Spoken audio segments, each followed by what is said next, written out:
एक बार गौतम बुद्ध से उनके शिष्य ने पूछा, गुरुजी कृपया हमें बताएं कि कर्म क्या है। गौतम बुद्ध ने अपने शिष्य से कहा कि कर्म को समझने के लिए मैं तुम्हें एक कहानी सुनाता हूँ। इस कहानी से तुम समझ जाओगे कि कर्म क्या है। बुलंदशहर का राजा घोड़े पर बैठकर अपने राज्य का भ्रमण कर रहा था। चारों तरफ भ्रमण करने के बाद वह एक दुकान के सामने आकर रुक गया। रुकने के बाद राजा ने अपने मंत्री से कहा कि मंत्री जी, मालूम नहीं क्यों लेकिन लगता है इस दुकानदार के लिए कल ही फांसी की सजा सुना दूं, इसे मृत्यु दंड दे दूं। मंत्री राजा से इसका कारण पूछ पाते इससे पहले राजा आगे बढ़ गए। मंत्री ने इस बात का कारण पता लगाने के लिए अगली सुबह भेष बदली और आम जनता का रूप लेकर दुकानदार के पास जा पहुंचा। दुकानदार चंदन की लकड़ी बेचने का काम किया करता था। मंत्री ने दुकानदार से पूछा कि आपका काम कैसे चल रहा है। तब दुकानदार ने बताया कि उसका बहुत बुरा हाल है। लोग उसके दुकान पर आते हैं, चंदन को सूंघकर उसकी प्रशंसा करते हैं, लेकिन खरीदता कोई नहीं।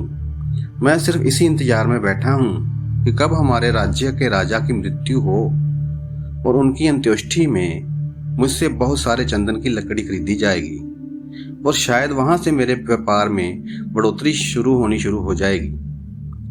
मंत्री को सारी बात समझ में आ गई कि यही वह नकारात्मक विचार है जिससे राजा के मन को भी नकारात्मक कर दिया है। वह मंत्री बहुत बुद्धिमान था।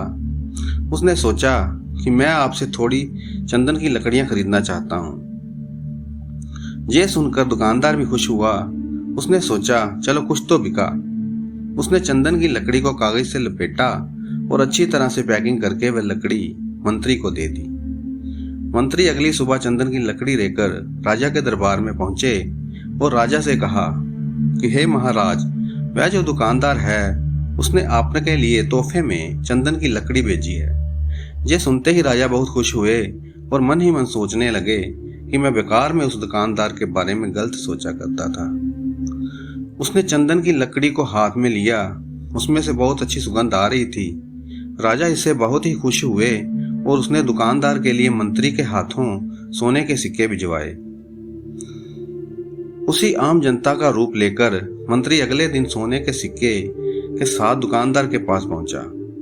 दुकानदार बहुत खुश हुआ और उसने सोचा कि मैं राजा के लिए कितनी गलत बातें सोचा करता था। राजा तो बड़े ही दयालु हैं। यह कहानी जब खत्म हुई तब गौतम बुद्ध ने अपने शिष्यों से पूछा कि अब बताएं कि कर्म क्या है। शिष्यों ने उत्तर देते हुए कहा कि शब्द ही हमारे कर्म हैं। हम जो काम कर रहे हैं वही हमारे कर्म हैं। जो हमारी भावनाएं हैं वही हमारे कर्म हैं। गौतम बुद्ध ने सभी शिष्यों के जवाब सुने। वे बाद में कहा, आपके विचार ही आपके कर्म हैं। अगर आपने अपने विचारों पर नियंत्रण करना सीख लिया तब आप महान बन जाते हैं। जब आप अच्छा सोचते हैं तो अच्छा करते हैं और आपके साथ भी अच्छा होता है।